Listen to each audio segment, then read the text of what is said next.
आप में से कई लोग अभी किसी यूनिवर्सिटी में स्टूडेंट होंगे। कोई बीसीए कर रहा होगा, कोई बीबीए कर रहा होगा, या फिर कोई फोटोग्राफी या फिर फैशन डिजाइन पढ़ रहा होगा। आप सबके ड्रीम्स क्लियर हैं। किसी को सॉफ्टवेयर इंजीनियर बनना है, किसी को बिजनेस करना है, किसी को फिल्म मेकर बनना है, या फिर किसी को बहुत बड़ा डिजाइनर बनना है। और इसके लिए आप सब लोग 2 साल, 3 साल या फिर 4 साल मेहनत करके पढ़ाई करते हो। क्या हो अगर एक दिन सुबह न्यूज आए और आपको पता चले कि आपका मेजर ही डिलीट हो गया।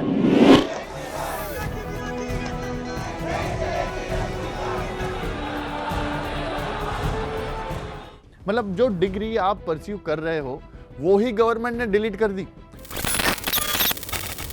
और उन्होंने ऑफिशियली अनाउंस किया कि ये ऑब्सोलीट है। ये सुन के आपको डर जरूर लगा होगा, लेकिन ये कहानी कोई फिक्शन कहानी नहीं है, ये रियल स्टोरी है। और ये न्यूज अभी कुछ दिन पहले ही ब्रेक हुई है। चाइना ने 2021 से 2025 के बीच 12,200 डिग्री प्रोग्राम्स खत्म कर दिए और 10,200 बिल्कुल नए प्रोग्राम्स लॉन्च किए। अपने पूरे हायर एजुकेशन सिस्टम का 30% से ज्यादा रीशफल कर दिया। फोटोग्राफी गया, ट्रांसलेशन गया, कॉमिक्स गया और उनकी जगह आया आर्टिफिशियल इंटेलिजेंस, सेमीकंडक्टर और रोबोटिक्स। एनवीडिया के सीईओ जेनसन वांग ने इस मूव पे पब्लिक कमेंट दिया और यूनिवर्सिटी ऑफ शंघाई के एक ग्रेजुएट ने एनोनिमसली कहा कि एआई ने मेरा पूरा फील्ड ही खत्म कर दिया है। तो आज हम समझेंगे कि चाइना अपने स्टूडेंट्स की जिंदगी से इतना बड़ा गैम्बल क्यों खेल रहा है और क्या इंडिया को भी ये करना चाहिए। मैं हूं आशीष रावत और ये चैनल है उन लोगों के लिए जो सिर्फ न्यूज नहीं, असली पिक्चर देखना चाहते हैं। अगर ये आपका पहला वीडियो है तो सब्सक्राइब जरूर कीजिए, ये पक्का काम आएगा।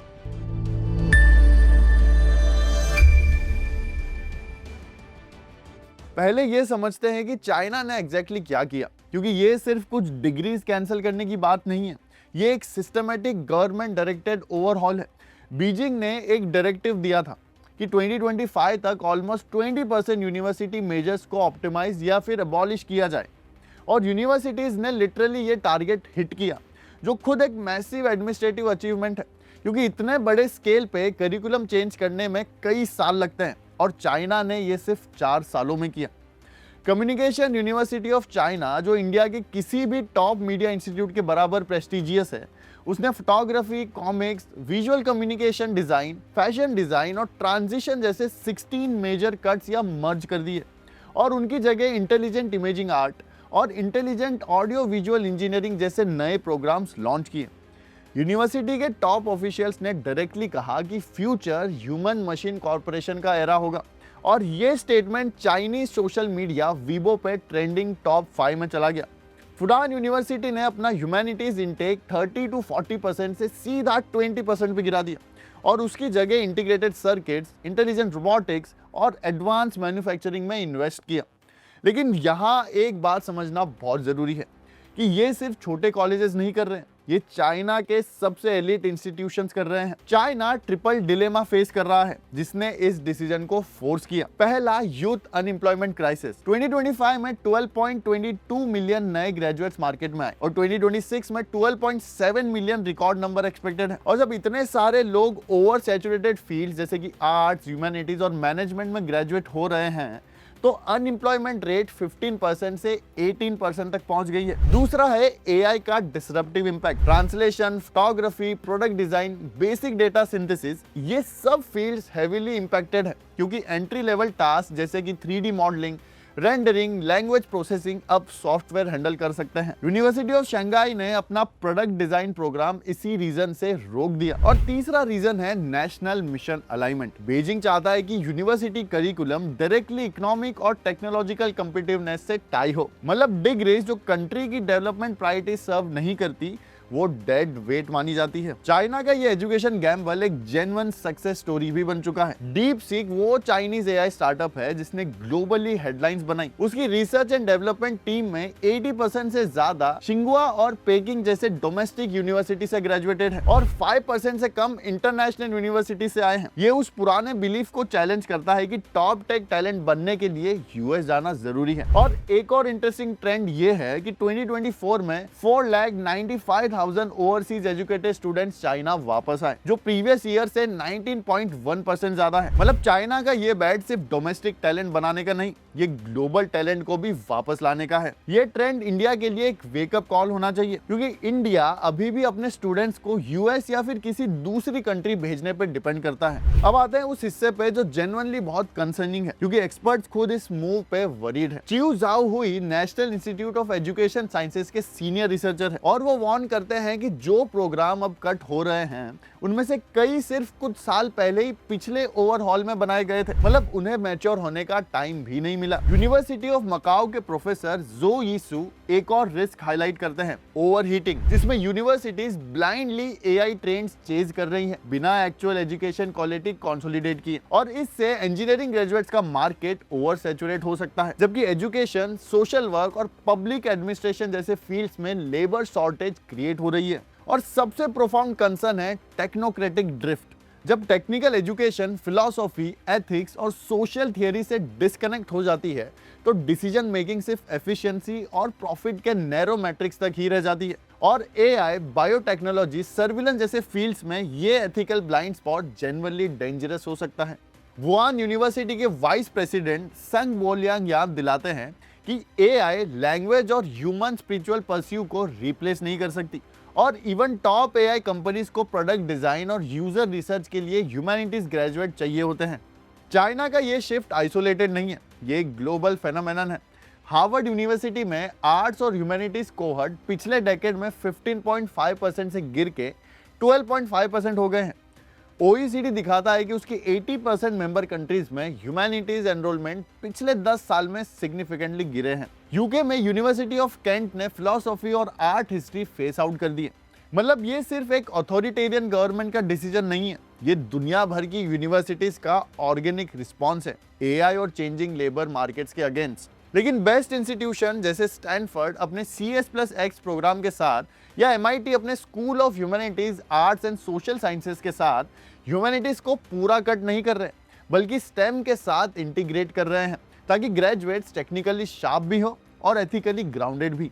अब आते हैं इंडिया के स्पेसिफिक सिचुएशन पे, क्योंकि यहाँ कंपैरिजन जेन्युइनली अनकंफर्टेबल है। इंडिया ने पिछले 25 सालों में दुनिया का एक सबसे बड़ा हायर एजुकेशन सिस्टम बनाया। 256 से 1200 से ज्यादा यूनिवर्सिटीज, 4.33 करोड़ स्टूडेंट्स एनरोल्ड। लेकिन एक्सपर्ट्स इसको असेंबली लाइन मॉडल बोलते हैं, जो डिग्रीज पंप आउट करता है बिना फ्यूचर से कनेक्ट किए।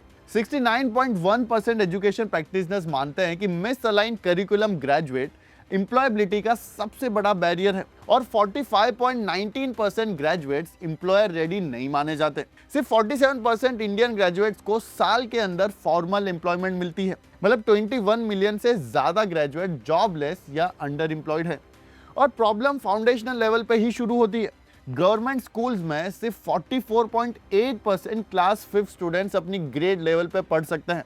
चाइना अपने एजुकेशन पे एग्रेसिवली इन्वेस्ट कर रहा है, जबकि इंडिया का पब्लिक एक्सपेंडिचर 3.9 से 4.6% जीडीपी पे स्टैग्नेंट है, जो 6% के नेशनल टारगेट से काफी नीचे है। और R&D इन्वेस्टमेंट सिर्फ 0.7% जीडीपी है। लेकिन सबसे कंसर्निंग है कि 19.8% एजुकेशन प्रैक्टिशनर्स मानते हैं कि इंडिया का सिस्टम 2035 तक भी लार्जली अनचेंज रहेगा। और ये सब देख के समझ आता है कि क्यों पेरेंट्स अपने बच्चों को इंडिया के बाहर पढ़ाई करने भेज देते हैं। इनफैक्ट कई इंडियन लीडर्स के बच्चे खुद इंडिया के बाहर अपनी एजुकेशन कंप्लीट कर रहे हैं। चाइना ने कुछ ऐसी डिग्रीज लॉन्च की है जो जेन्युइनली फ्यूचर से आई लगती हैं। सिचुआन यूनिवर्सिटी ने चाइना की पहली semiconductor process and equipment major launch की, directly integrated circuit supply chain support करने के लिए। हार्बिन इंस्टीट्यूट ऑफ टेक्नोलॉजी को एम्बेडेड इंटेलिजेंस मेजर अप्रूव हुई है, जिसमें नेक्स्ट जेन एआई को फिजिकल रोबोट्स में इंटीग्रेट करना सिखाया जाता है। नानजिंग यूनिवर्सिटी ने सभी इनकमिंग फ्रेशमैन के लिए mandatory AI fundamentals course introduce किया है, चाहे उनका मेजर कुछ भी हो।